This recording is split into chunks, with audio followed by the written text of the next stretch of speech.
Honda ছাড়া তো ধরে কখনো দেখাই যায় আরে না। হ আর কোনোদিন আমার হুন্ডা ছাড়া দেখা যাইবো না। রে কি অবস্থা?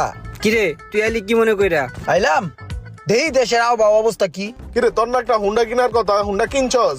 একটা হুন্ডা কিনবো বুঝছস, এর লিগেই দেখতেছে আবহাওয়া একটা হুন্ডা কিনে আলাম। মামা একটা কাম কর, তোর হুন্ডাটা একটু দে, একটা টান দিয়ে দেহি।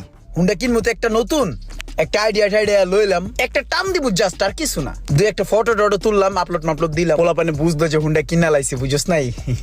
বন্ধু তোর একটা কথা কই, ডট তোর একটা গার্লফ্রেন্ড আছে।